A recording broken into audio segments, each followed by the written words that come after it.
Everyone, welcome to today's webinar. Very excited, Lisa. Hopefully you can hear me okay. We have got so much to go over. I'm very excited. I'm very caffeinated. Gabrielle, founder and CEO of the Millennial solution. I've still got a quick little note I've got to write myself here, but I want to make sure that you can hear me and you can see me. So write in the chat bar whether or not you can hear me or whether or not you can see me. I want to make sure that everyone can hear me and see me. It's kind of a dreary day here in Washington, D.C. We're getting ready to move, so I'm working from home today. Great. Jamie can hear me. Kate can hear me.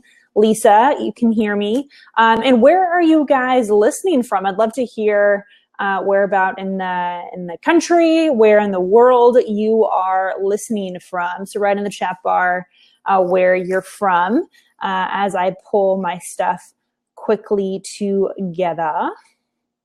I love doing these things. So this is your first time signing up for one of our webinars. We here at the Millennial Solution absolutely love. We are addicted to providing free training and consultative services to you. So at the end, stick around. I have a really exciting offer that I don't think I've ever offered this one before, actually. So I'm really excited about it.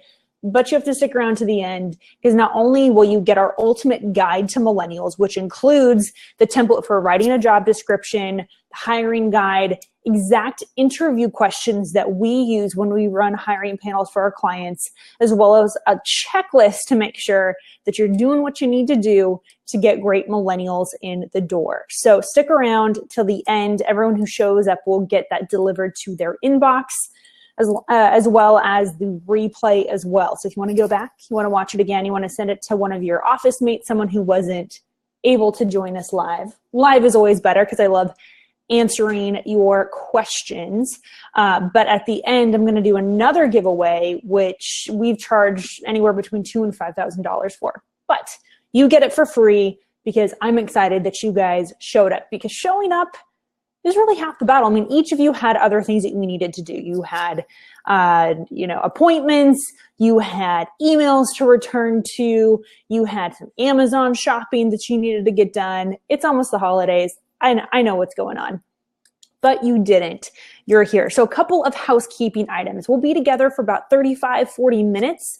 So I want to respect your time. So please respect ours. So if you can turn off the cell phones, let your coworkers know what you're doing, because in reality, you are getting ready to save your organization tens of thousands of dollars. We actually have documented cases with our own clients saving millions of dollars in retention from the strategies that I'm about to share with you today. So very excited to be sharing each of those with you.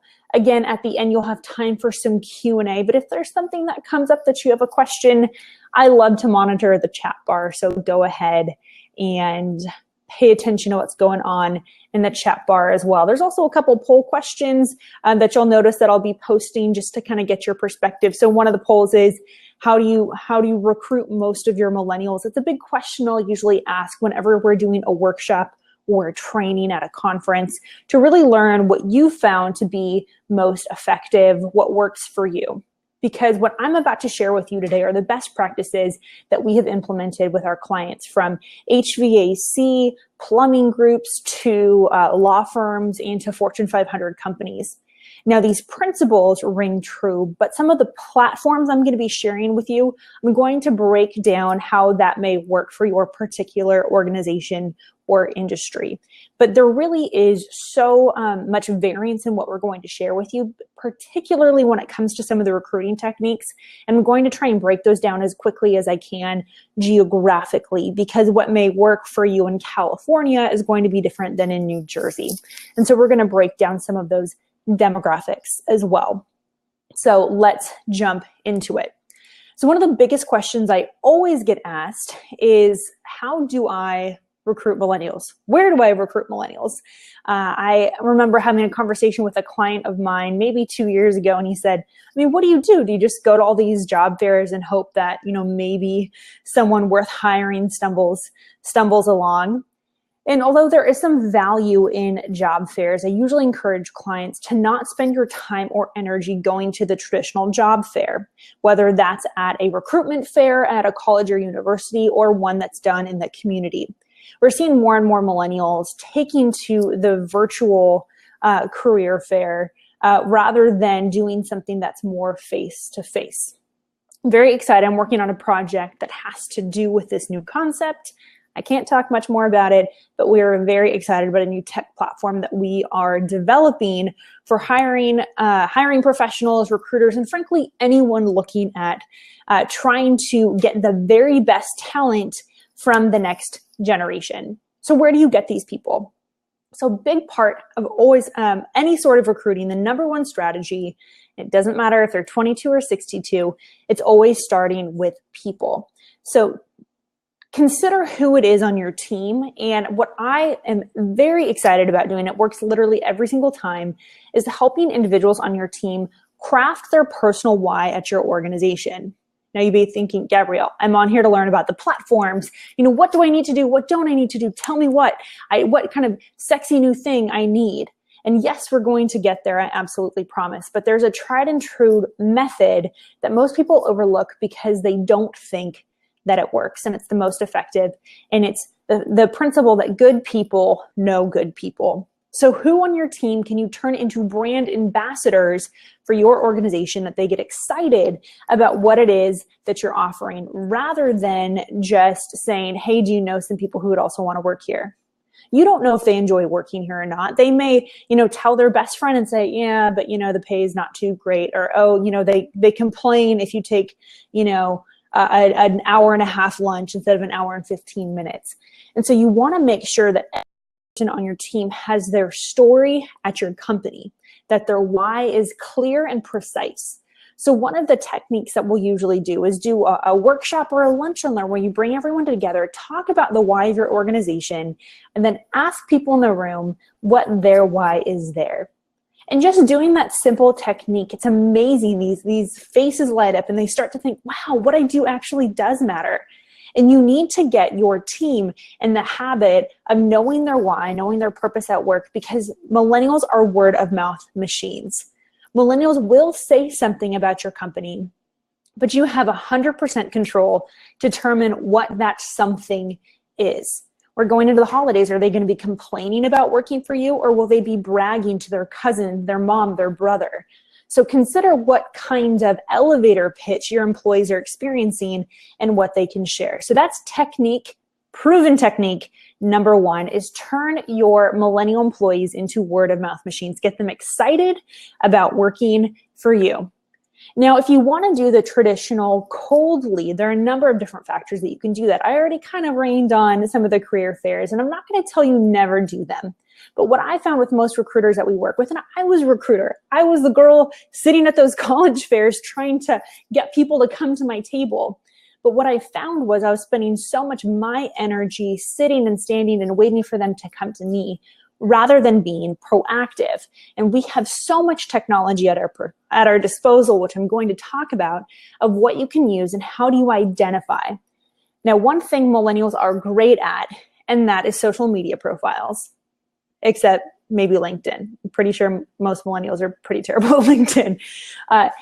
Millennials know how to project an image online. They know how to develop a resume. Well, some people know how to develop a resume that says that they're an expert in something, even if they just took a class on it. So there are a couple of key questions and a couple of key things you want to pick up on when you're reading through someone's resume. We're going to get to that in a moment. But when you're looking at platforms, it really depends, of course, on what level you are going to be hiring for and what kind of industry. So, quick case study. Working with HVAC company in California, working with one in Maryland. Both of them are using Craigslist to post opportunities for their job. The Craigslist in California says that it doesn't work at all. They don't get anyone good. Usually people say that they're going to come and apply and they don't actually show up for the interview. If anyone knows what I'm talking about, it's incredibly frustrating. Or they go through the training and then they don't show up for the last day of the training, or they just try and get paid for going through the training. That's what they're experiencing in California. But in Maryland, they were saying, oh my gosh, Craigslist is a great way for us to be able to get in people. And the key factor between whether or not an example of Craigslist as a platform was working or not was how they wrote their job description. Now you have to make whatever job description that you provide reflective of the type of person that you want. Too many people make it very transaction-based. Employment is moving from transaction to transformation, where people are coming to you, whether they're working a more, entry-level job to, working for a law firm. They want to know, are you making me a better person? So talk about how you invest in your employees, and not in stale, sticky, kind of very structured language, but in a story or in a couple of sentences that show the personality of the company itself. That's what millennials are looking for. So that key factor of what platform you're going to use, some of it is going to be test and trial. And we notice that it even depends on the county that we were going into. So test the platform to see what works for you in a Craigslist type example. Now, there are more and more platforms to be posting jobs on, and I've got to be honest, as someone who's done it myself and who consults on companies on what to do and what not to do, most of these resumes and CVs that you're getting is more quantity than quality. I have many of the hiring managers that we work with that they get 50, 100, 1,000 applicants in the first 24 hours and then posting this particular job. And so how you make sure that it's not just someone hitting click, apply, apply, apply to your company is you want to make sure that you word things inside of the job description and ask them to do something. And it's not necessarily just writing a cover letter. Ask them to do something unique. Sometimes we'll have people do a selfie video to talk about who they are and their story. And the extent to which they do this video actually shows their attention to detail, their level of familiarity with technology, and their willingness to think outside the box. Frankly, how much they want the job. If they're just sitting in their car, but if they're willing to get lighting, to have their friend or their mom take the video, they're clearly much more interested in it. So provide some challenge inside of the job description that you can tell when they're applying for your job that they've thought through the job description, and frankly, that they've read the job description. So consider what that could look like, whether it's almost like a little scavenger hunt, or ask them to check out the website and in your resume say the one thing about our company that most excites you. That's something I'll do quite often, and it works really well. It gets them to your site. So that way, when you call them up for the interview, they're thinking, who are you and what do you do again?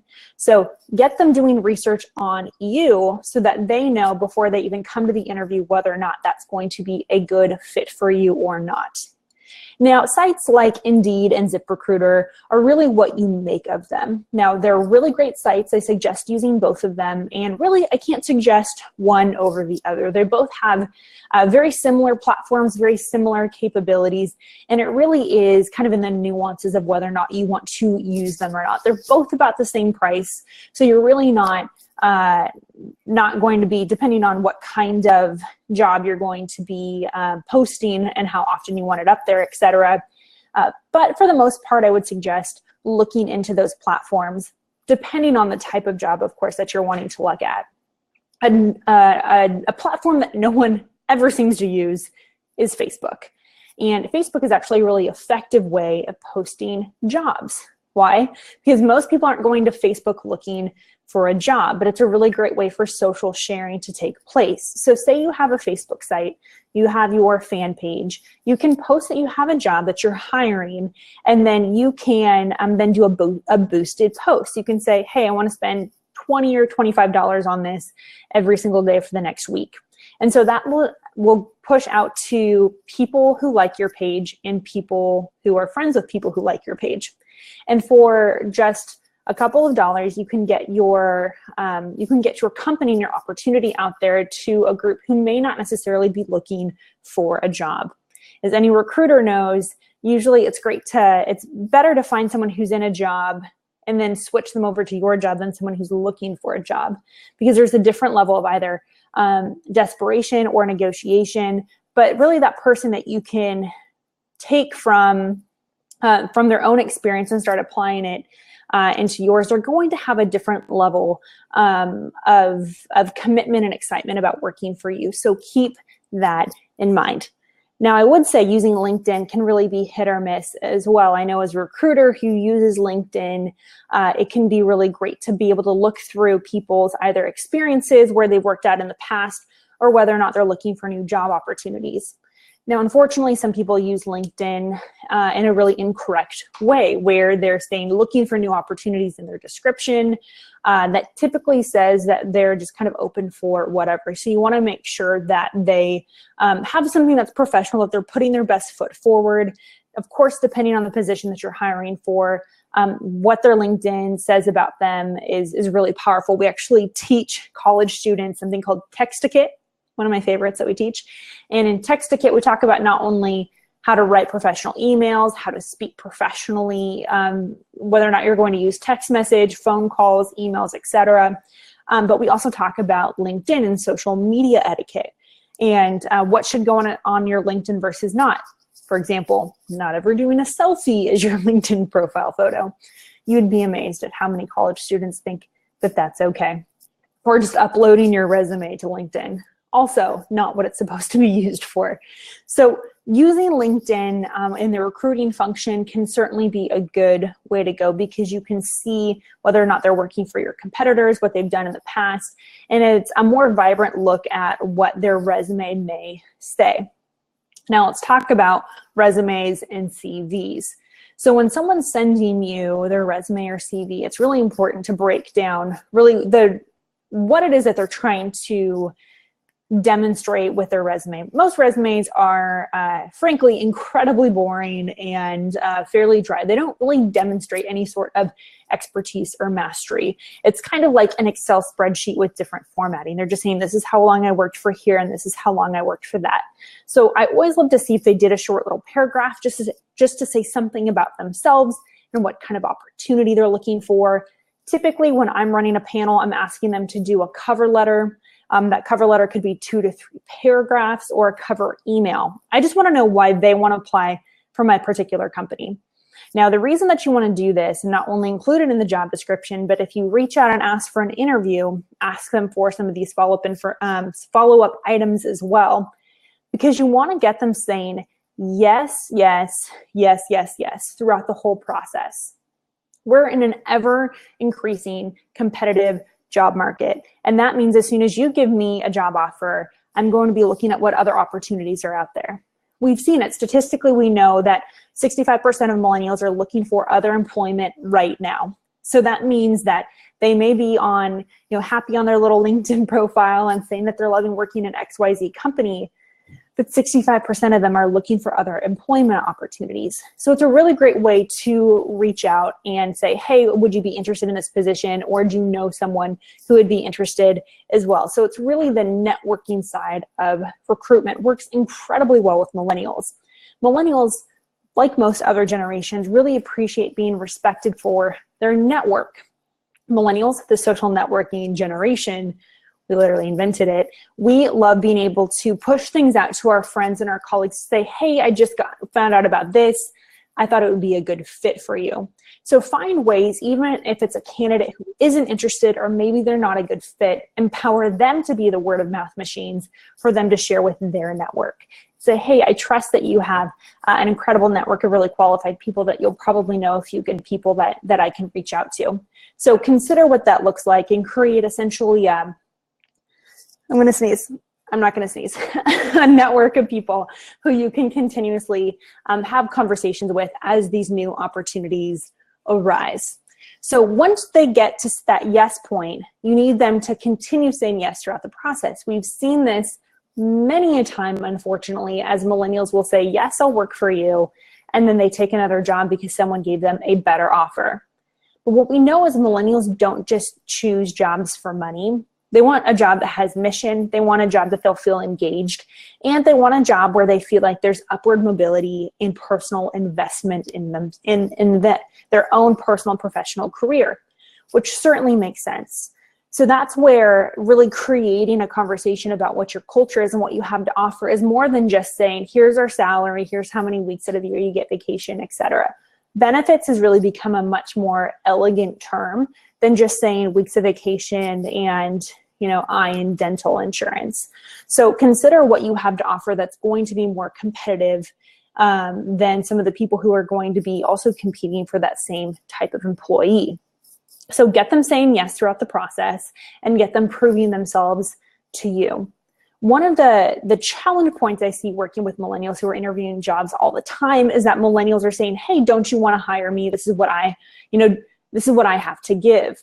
But really, one of the main mindset shifts that we need to see millennials make, and it's something that I do all the time when we're doing coaching or whether we're speaking at universities, is to have a mindset shift of, rather than, what can you do for me, company, it's what can I do for you? So get them answering those questions and ask them, hey, when you come into the interview, the first thing we want to hear from you is we want you to think about what you can really provide for the company. Why should we hire you? And it's kind of one of those traditional job interview questions that not many people use anymore, where you're wanting to really stick clear to the, tell me about your last job and what is one thing you had to overcome, the situational type interview questions, which I think certainly can be very effective.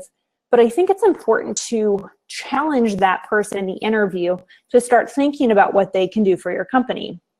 You want to create muscle memory throughout the entire process, that this young person, as they're interviewing for the job, that they know, great, if I work for your company, I'm expected to come up with solutions. I'm expected to think creatively about how to fix problems. I'm expected to have buy-in. I'm expected to think about these things even when I go home. They want me to kind of really envelop myself in working for this company. So you want to train them what that culture is like throughout the entire process. Unfortunately, and we see this with many large organizations, is there's so many departments that there's the recruiting team, then there's an interviewing team, then there's a hiring team, then they push them off to the managers, and there's no continuity. And so there's really no culture that this young person's experiencing that's really tried and true. So the culture that they may experience during the recruitment side is not the same as during the interview, and it's not the same as during the onboarding, and it's not the same as they get into their new position.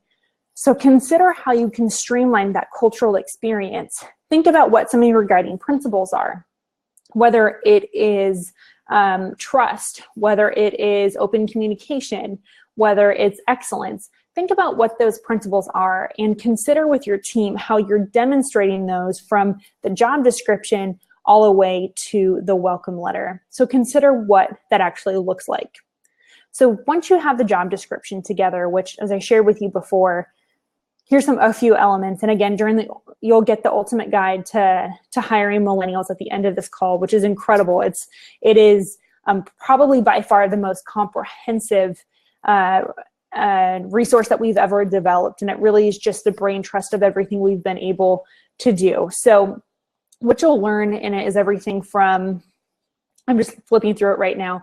What do you do before the interview? How do you design the interview itself? Should you do group interviews? Should you do one-on-ones? What do you want to do if you do virtual interviews? It really is your personal preference, but virtual interviews are great because it respects your time as the recruiter to get through that first initial phase where sometimes, we've all seen it, people walked in the door and you're like, no, that's not going to work. And it allows you to get that face-to-face one-on-one time and really respect your time as well, because that's what we're moving more towards as well. As we become more competitive, we need to find time-saving ways to interview and hire the best candidates possible. Technology is a fantastic tool to be able to do that, where you can read people really quickly. You want to, before you do an interview, particularly if it's in person, set some ground rules. So explain to them how long it's going to be, set the dress code even for the interview itself. And some of these things, people tell me, you know what, Gabrielle, that's so common sense. Everyone knows that.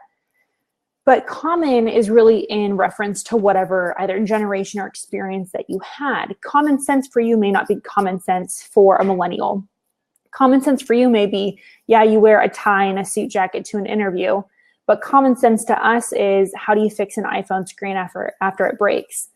It really is completely relative. So consider what this next generation is expecting when they come in. because you want to set them up for excellence. You shouldn't be punishing them that they have a different experience or a different set of expectations. So set the dress code, set expectations if you're going to be doing a group interview, if you're going to be doing a one-on-one interview, etc. During the interview itself, and again, we have sample interview questions for you to use, but we love to learn more about their personality rather than just the traditional, which is totally fine. What was the one time where you had to lead a team, or one time where you had to make a decision that was hard?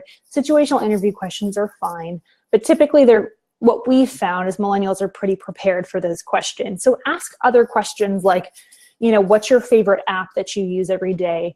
Or what do you wish your superpower could be? So ask interesting questions to get to discover kind of what makes them tick. If you could have one thing done for you every day, what would it be? And you'll learn from those types of questions if they're clean, if they're early, some of their biggest pain points, some of their biggest frustrations. So that, I think, is certainly really important. I've also asked questions like, what is one lesson you learned growing up? Maybe from someone who's in your life as a parent or a mentor or a teacher. I like to learn if they have a mentor or someone who's been speaking into their life. So ask questions that get them talking about what their experience was like and who they have learned from. So I will tell you, I always tell people this whenever I coach them to go in for an interview. It's to demonstrate their teachability. Because I can teach anyone a skill, but I can't teach anyone to be teachable. I can't teach someone to be humble. I can't teach someone to be willing to learn.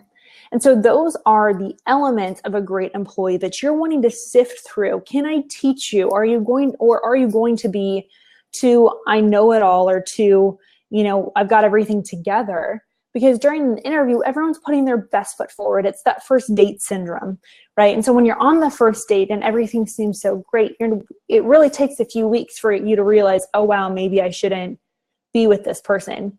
Maybe I should have asked some other questions at the beginning. So ask those questions. Save yourself the time and the heartache of really discovering whether or not they're going to be a good fit.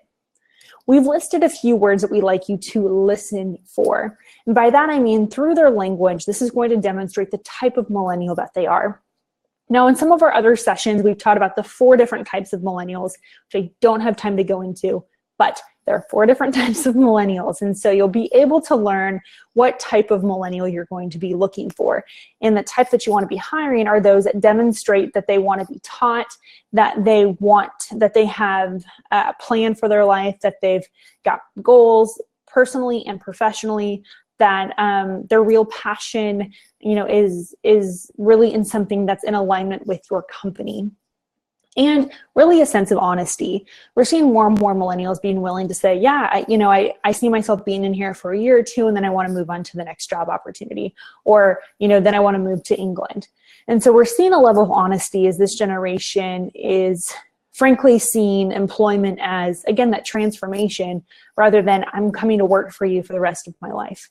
So consider what those expectations are. Watch their body language and be ready, frankly, for them to ask you some pretty tough questions as well. Now, throughout the hiring process, it's really important for you to, again, get them continue saying yes.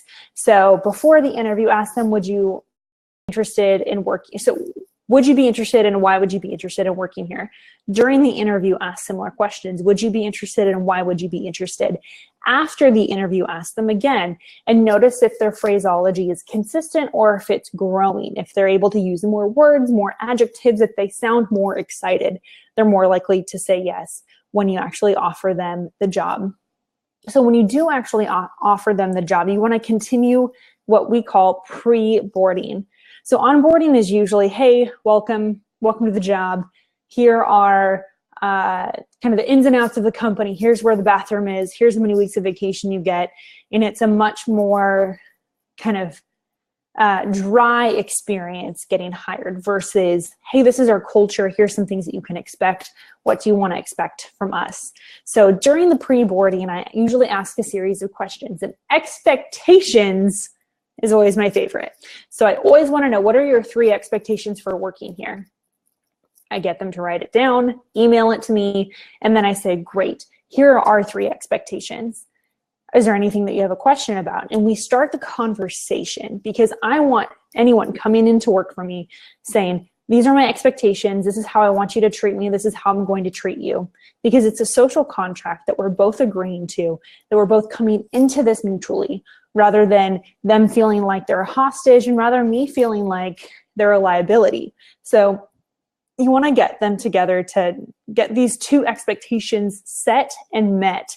So that way, you know, coming in what's going to make them happy. People will tell you what they want, but too often times we don't actually listen when people tell us. So ask the right questions and actually listen to them when they're actually being answered right in front of you. Now, it's also important to think about during that pre-boarding how you are setting the stage for what their growth looks like. Now, it's no longer this idea of, you know, come work for me for 2 years and then we'll dangle a new opportunity in front of you. Millennials are used to constant growth. And so because of that, they're working for you and they're wanting to know what the next phase at an earlier stage. Now, you can criticize that, you can get frustrated by it, you can say, forget it, I have a job to do, I can't be doing all these things for millennials all the time. And I'm not asking you to do another job, but I am telling you that if you don't understand the cadence of the millennial expectation, that you're going to severely miss out on the brilliance and the genius of this next generation. And unlike your competitors who are not on this webinar and who are blind to the fact of what the future of employment looks like, you have a jump on it. And you know that millennials will move from job to job at a faster pace. And you know that you have within 6 weeks of them working there for them to determine how long they're going to work for you. And that's why pre-boarding is important, is before they even start on day one, you want to get them excited and you want to prepare them. Pre-boarding also includes everything from, here's our dress code, here's what we do for lunch. I mean, we all went to middle school. We all remember what it was like when you walk into the lunch hall and everyone's sitting at these seats and you don't know where you're supposed to sit. That's the first day for everyone on their first job. So consider how you make that leap a little less awkward by setting expectations, by doing a lunch. We'll ask people, where's your favorite place to eat, or what's your favorite type of food, and bringing that in. So how can you incorporate that new employee into your company at a faster pace? Because the culture is what gets these young people excited. Now, we're in the process of conducting a nationwide survey on millennials in the trades, and it's really interesting. Trades and manufacturing, millennials, not a typical marriage, but we're really looking to infuse excitement to the next generation to get into these really meaningful and really important jobs. So I'm in the middle of sifting through a lot of our research and data. We're collecting just loads and loads of data, and it's really interesting. So I just pulled together a report last week for one of our partners that we're doing this for, and we found some really interesting things. We found that the number one reason that these particular employees would quit was money. I guess not that surprising, which is untrue of some of the other industries that we work on. Usually it's mission, but for this particular industry, it was money. But we asked them whether or not they regretted joining the industry, and a majority of them said no, of course not. So maybe about 0.2% said yes. It was a very small percentage. But when we asked them about how they think they could better recruit their friends, a majority of them said they got into it because of suggestions of friends or family members. And that's what they said would work to get more and more people into those opportunities. So again, back to the top part of our conversation is, how are you recruiting people to be your biggest fans?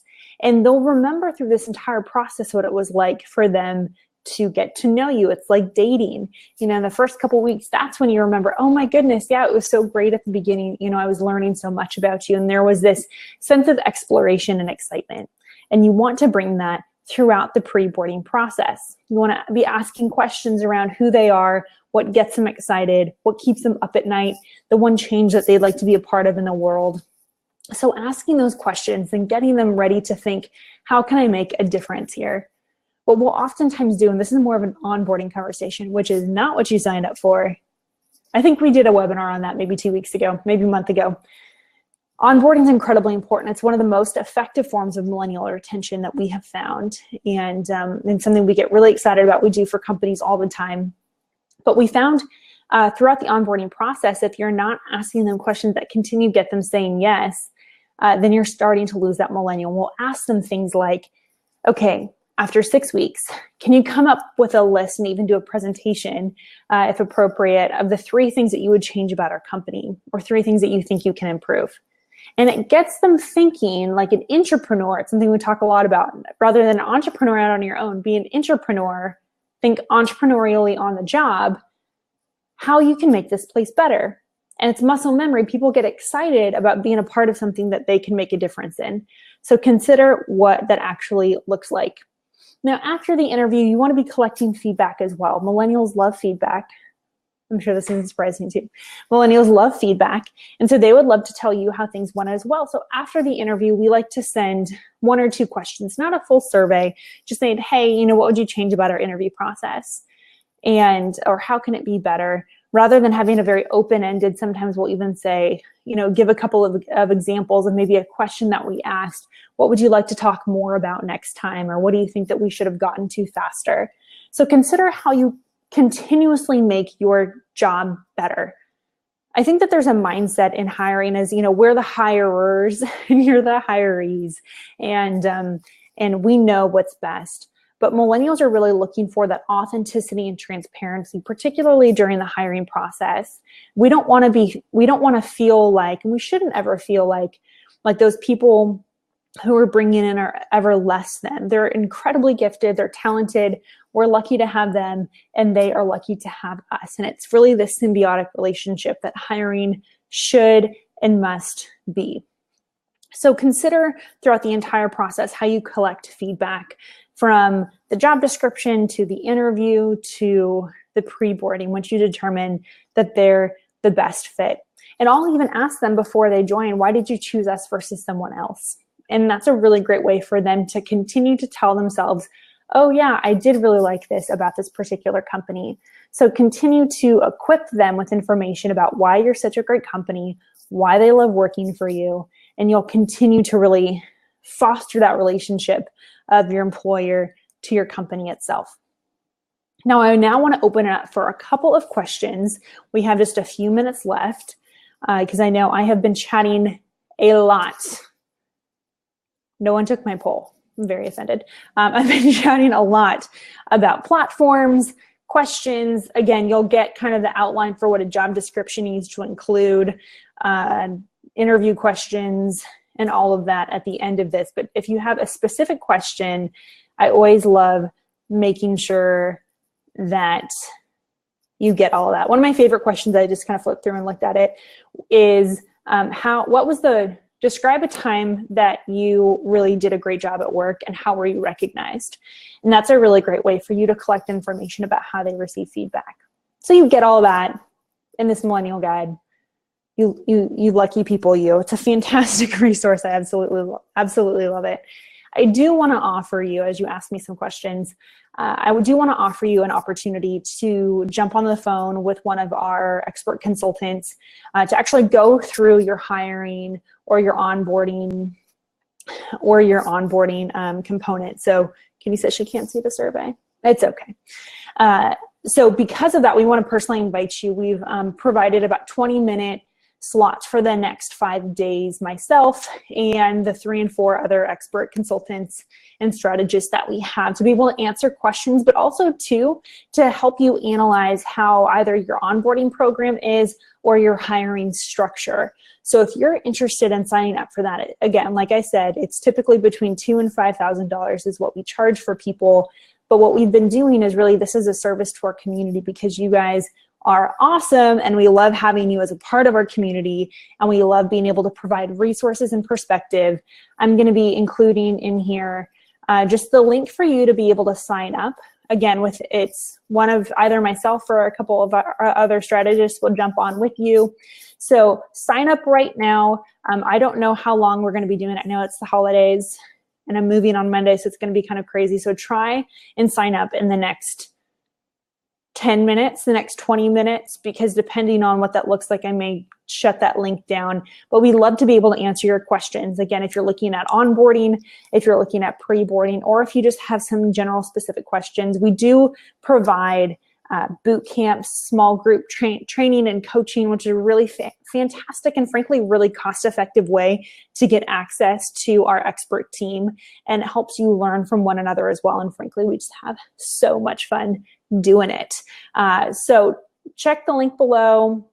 Sign up for a session, 20 or 30 minutes, bring your team. We did about 2 today. We just include this as a part of our way to thank you for being a part of the community and answer specific questions that you have that your team is facing currently. So if I don't have any questions from you guys, very quiet, it's totally fine. Look out for an invite from me in your inbox for to download the actual Millennial guide, which you guys are going to love. It's a fantastic resource. Again, one of my favorites. But thank you for spending this afternoon with us.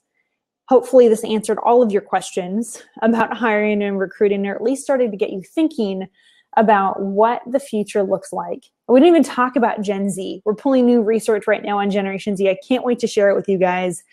Watch out for an invite from me on a webinar upcoming about Generation Z. If you guys think that would be helpful, let me know. So thanks so much, guys. Have a great rest of your day.